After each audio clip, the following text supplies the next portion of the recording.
Gracias por recibirnos, Nancy Gutiérrez, en tu oficina de aquí del Congreso del Estado en la calle Madero, y venimos a visitarte para que nos platiques varios temas. Uno es el tema de el maltrato animal, cómo está la actual legislación, hasta dónde protege y qué más podría cambiar en caso de que se den casos tan violentos como el de la perrita, la lobita de Calvillo. Sí, y es que es ese caso, pero han habido muchos y todavía a la gente le gusta como presumir que está maltratando a los animales.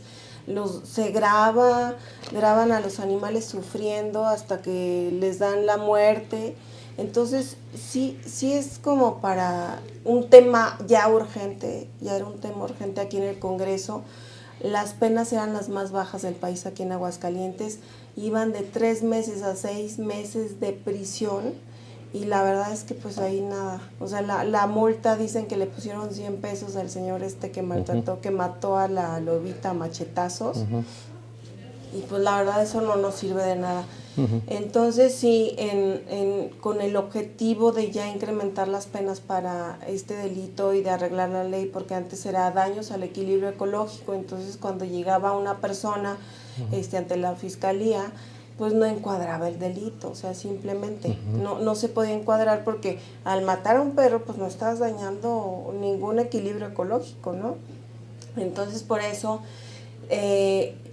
tu servidora junto con algunos compañeros de Acción Nacional estamos presentando esta iniciativa que incrementa las penas contra el maltrato animal, contra la privación ilícita de la vida, contra los animalitos, contra el abuso sexual a animales, sí, o sea, ya se crea el delito, ¿sí? Y también contra el abandono. Estamos incrementando las penas, por ejemplo, para la muerte, para todas las personas que matan animales, se iría de 2 a 4 años, con agravantes cuando los hacen sufrir de más o cuando abusan aparte sexualmente de los animales, que ya estarían pisando la cárcel. Obviamente todavía no se vota en comisiones. Las asociaciones civiles piden más pena para que se queden en la cárcel.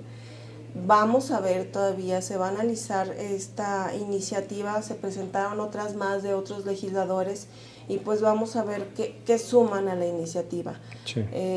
Una persona, cuando tuvimos ahí la manifestación de las asociaciones civiles, argumentaba que habíamos robado la iniciativa, y pues no, la verdad es que no, o sea, son los mismos temas, yo creo que los que traen ellos, ¿no? El aumentar penas. Pero yo te puedo decir, estas iniciativas yo las trabajé desde la legislatura pasada. Es una iniciativa que hice con mis asesores, que yo así de súbele y vamos a ver a los perritos que violan. Entonces, pues auténtica de nosotros como legisladores, pues, y pues intentando que todas estas personas, porque mira, desde casa empieza la educación, claro, la verdad. Pero a veces hay mucha violencia familiar, y yo siempre les digo, yo no estoy tratando de juzgar a nadie, ni nada, porque pues también los niños replican lo que ven en casa, ¿no? Entonces sí estamos tratando de blindar estos temas en el ámbito penal, y también ya una iniciativa que se aprobó mía para la ley de educación, para que se inculque los valores en los espacios públicos como las escuelas hacia los niños y niñas desde la primaria, en contra del maltrato animal, sensibilizarlos en estos temas, porque como te digo, uno no juzga que están viviendo en casa, pero sabemos que la educación debe de venir desde ahí, pero si no la toman ahí, que la puedan tomar desde una escuela, desde un pupitre. Cierto. Ahora, las penas que proponen los animalistas y algunos primeros consensos que pudiera haber entre legisladores es de que la máxima, que es hoy de 3 años, subiera a 6, ¿o a cuánto más o menos? Nos piden hasta 7. Sí, pero tenemos que analizar proporcionalidad de penas, porque a veces pues sería hasta mayor, a lesiones, por ejemplo, dolosas hacia alguna persona. Y no es lo mismo hablar de una persona que hablar de un animal. Claro que sí, los animalitos tienen tiene que ser respetada también su dignidad y eso, inculcarles el amor a los niños, a los animales, el respeto, el cuidado, pero pues no es lo mismo. Entonces sí se tiene que hacer un análisis hasta de derecho comparado con otros estados para ver cuáles son las penas que están utilizando ellos en sus entidades federativas. Ahora, el caso de la perra de Calvillo, que lamentablemente este hombre mató, tuvo un antecedente donde esta perrita se habría comido unas gallinas de su corral. Y me imagino que esa perrita tiene un dueño, nadie lo ha mencionado hasta el día de hoy. Pero me imagino que si alguien más de una vez se mete a mi corral, una perrita se mete a mi corral a matarse mis gallinas de lo que yo vivo, de lo que yo como, mi familia come, me imagino que el dueño de la perrita debe responder. Y no sé si eso está en esas leyes, porque él es el dueño de un animal. Entonces yo creo que también debe incluirse de una vez en esa iniciativa o en otras la responsabilidad de los dueños de los animales y los daños que estos pueden causar, como cuando han mordido a un niño en una casa o en la calle por traerlo sin correa, qué sé yo. Sí, siempre se toca la reparación del daño. Cuando es el Código Penal siempre se habla de la reparación del daño. En este caso sí, hasta a veces, tú sabes que ahorita hay una cultura muy fuerte de los perrijos, de que la gente ya no tiene hijos y quiere a sus animales como tal. Entonces sí se habla de una reparación del daño hasta de los dueños, de tipo hasta psicológica, así como llevar al veterinario para que cuiden las heridas que se le hayan hecho a los animalitos. Lo del caso de Lobita no sé, la verdad no he escuchado si tenían dueño o si era una perrita callejera, pero cuando es perrito callejero, pues ahí sí. Ahí sí, ¿cómo? No, y también tiene un poco a eso, también un alcance a los humanos, te voy a decir por qué. Hay lugares donde la gente los tiene, pero los tiene sueltos. Parecen de la calle, pero tienen un dueño. O parieron en su casa, o qué sé yo. Incluso hay quienes los van y los abandonan a determinados lugares. Yo conozco ciertas zonas rurales de Aguascalientes donde la gente le gusta irlos a tirar ahí. Y de pronto ves jaurías de perros ya a veces atacándose mutuamente unas a otras o sobre humanos. A mí yo he sido víctima ya de mordedura de un perro en uno de estos lugares. De ir yo caminando con mi herramienta de trabajo y por detrás un perro de los que iban pasando a un lado en sentido opuesto se regresa y me muerde a ciegas por el tobillo, por atrás. Y fui atendido y todo, tengo testimonio de eso. Pero a lo que voy es que hay responsables de quienes van y los tiran. O sea, como que es raro el perro que se da por generación espontánea y todos sus perritas abajo de un árbol y se crecieron y se reprodujeron. Es raro, casi siempre hay mano humana para que se logren los animales, pero ante la imposibilidad de poderlos atender, ya los empiezan a tirar. Entonces yo siento que siempre hay un alcance humano de estas acciones. Se debe de recalcar, porque todo el mundo empieza a echarle a los de la perrera, que porque los van a sacrificar. Pero pues es que ¿dónde está el dueño original de esos animales? Y a veces son razas, incluso razas finas, buenas, pues, no son criollos. Entonces donde dice, siempre hay un humano ahí que va y los tira, los descuida, y debe haber responsabilidad para estos. Dicen que los huskies son de los más abandonados porque es una raza muy inquieta y que hace mucho destrozo dentro de la casa. Pero bueno, yo creo que un animal siempre va a ser una responsabilidad de cuidarlos, de protegerlos, de alimentarlos, de llevarlos al veterinario si están enfermos. Y si no aceptamos esa responsabilidad, pues mejor ni aceptar al animalito, ni adoptarlo, ni comprarlo. Porque bueno, hay de todos los casos, ¿no? Pero yo creo que siempre el ser humano es quien tiene la responsabilidad de estos animales de compañía, porque son animales de compañía. Fíjate, y cuando vas pasando en la calle, en alguna colonia, los perritos amarrados en la azotea, con el sol, el calor a todo lo que da, sin agua. Y yo no sé cómo sobreviven. También esta propuesta de ley contempla la omisión de cuidado, y esa es omisión de cuidado. Muy bueno. O sea, el maltrato animal puede ser por actos o por omisiones. Eso está buenísimo, sí. Y que haya también penas físicas, no nada más económicas. Eso sería muy bueno porque nos hace responsables a todos de tener un animal. Ahora, otra de las luchas de los animalistas es que por qué se sacrifican finalmente algunos de estos cuando están lesionados o viejitos o lo que sea, los animales en la perrera municipal o en el lugar donde los confinan. Pero también he visto la versión donde, bueno, si eres animalista, ocúpate de sacarlos de ahí. y entiendo que ya en la práctica hay como una especie de convenio donde los animalistas van y los pueden rescatar antes de que llegue al momento en que tengan que sacrificarlos. Y eso me parece muy bien, o sea, ser animalista de acción. Porque luego hay mucho animalista de internet, detrás de la pantalla, ¿verdad? Que hay siempre, expertos de todo, ¿verdad? Opinan mucho y a veces van a las manifestaciones, pero cuando le dices, ok, llévatelo, ya no le entran. es que no Como pueden. conozco otras que tienen una granja donde tienen 10 que ha rescatado, o sea, hay los dos extremos. Pero sí sería bueno también involucrarlos al grado tal de que le entren con qué le vas a entrar, no nada más opinión, sino acción. Sí, claro. Y bueno, pues te digo, es que es responsabilidad de nosotros como personas que no haya maltrato, que no haya perritos abandonados, que no haya tanta violencia. Sí. O sea, y te digo, esa iniciativa de la ley de educación la hice porque hubo un video que yo vi que se hizo viral que en aquel entonces me dejó consternada de que dije, yo no voy a educar a mi hijo de esa manera.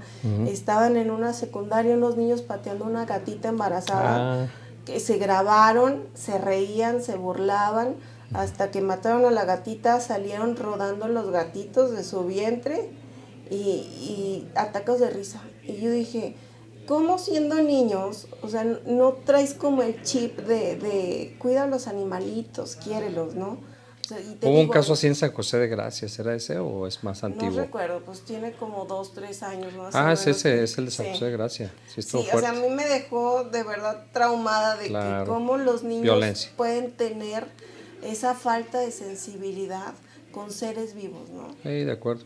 Y hablando de violencia, pues aquí hubo una iniciativa que sentó precedente a nivel nacional, a grado tal que ya algunos lo han querido llevar a lo federal, que es el tema de contra la apología de la violencia y en particular los narcocorridos, y que surtió efectos inmediatos. Era el momento más difícil de meterla, la iniciativa, porque empezaba la feria.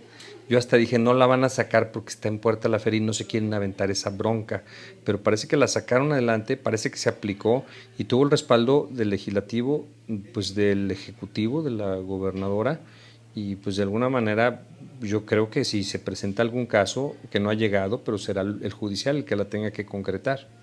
Sí, fueron todas las autoridades, la verdad, en conjunto. Salió esta petición de la Mesa de Seguridad Ciudadana que tenemos un lunes cada mes, que se sientan asociaciones civiles, las autoridades policiales, la Fiscalía, la Guardia Nacional, se sientan empresarios, voy yo de diputada y quien esté de presidente de la mesa directiva, van senadores, y pues ahí en conjunto se llegó a hacer la petición de que ya legisláramos el tema de los narcocorridos por el miedo que venía por la temporada de feria, ¿no? Porque en ferias pasadas, si te fijas, ya habían habido enfrentamientos en antros y todo eso, que los botellazos, y luego pues inocentes que están ahí pues resultan lesionados. Entonces sí era necesario hacerla antes de la feria para que pudiera aplicar ya en la temporada ferial. Y pues la verdad es que nos fue muy bien. Si te fijas, no hubieron enfrentamientos de este tipo entre grupos delictivos ni nada de eso. Qué bien, qué bueno, porque eso finalmente, a pesar de que hay una, no digamos división de opiniones, hay una pequeña corriente que no va de acuerdo con legislarlo, pero se está imponiendo la prevención legislativa estatal en, yo diría ya unos 8 estados quizás. Yo te puedo decir que me hablaron así de amigos que tenía desde la universidad, me hablaron y me dijeron, pásanos la iniciativa porque queremos implementarla en nuestros estados. La iniciativa se reforma el Código Penal y también la ley municipal para el estado de Aguascalientes, para imponerles multas. Ya había sacado ahí el secretario de gobierno, entonces era Javier Soto, ya había sacado el tema de las multas millonarias que les iban a imponer. Ellos, por ejemplo, estuvieron reglamentando todos los restaurantes para que no tocaran este tipo de música. Eso no nos toca a nosotros, desde el Código Penal nos toca hablar de los espectáculos públicos, en espacios públicos donde se pueden dar enfrentamientos entre este tipo de grupos delictivos. y pues la verdad es que no estamos vulnerando ningún tipo de libertad porque pues tú puedes escuchar música en tu carro, en tu casa, si quieres, si quieres oír corridos, pues bélicos que dicen. En privado. Sí, claro, y si te da coraje, y decían luego, es que se vuelven narcos cuando escuchan eso. Yo no lo veo tanto así, ¿verdad? Yo lo veo más como en el tema de un espectáculo público, cuando tiene que ver el alcohol y cuando las emociones brotan y se les hace más fácil hacer más cosas. Yo ahí sí veo peligro. No se vulnera ningún tipo de libertad porque estamos hablando de un delito en un espacio público y estamos cuidando esa cultura, por ejemplo, con los niños, que a los niños de ahora les está tocando como si esa música fuera la mejor, como si enalteciera a estos narcos, como si esa cultura los llevara a la riqueza. Entonces queremos evitar que crezcan pensando eso. Ya.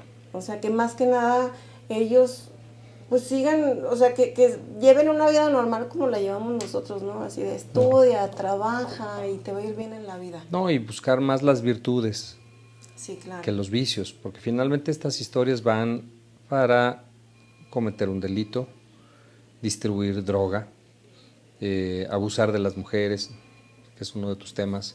Pues imagínate que pues, eso y algunas cuantas de reggaetón pues no dignifican mucho a la persona, ni el actor, supuestamente fuera un hombre, ni a la mujer o los que le rodean, porque los mata, los tortura, o sea, es lo que narran estas historias. Entonces, así como hay películas de karate y de artes marciales que salen los niños queriendo pelear o combatir, así cuando oyen muchos estas canciones, pues se personifican en ellas y sueñan con fantasear en ser eso. O sea, pareciera que no, pero para mucha gente y sobre todo el área rural, el oír eso de las camionetas, de las metralletas, de los caballos, de la droga, pues se vuelve como un cometido, como una ilusión. Como un objetivo de vida, ¿no? Desgraciadamente. Y eso es lo que queremos empezar a quitar, que te decía hace rato, ¿qué hicimos como sociedad para llegar a tener una prohibición de este tipo de música?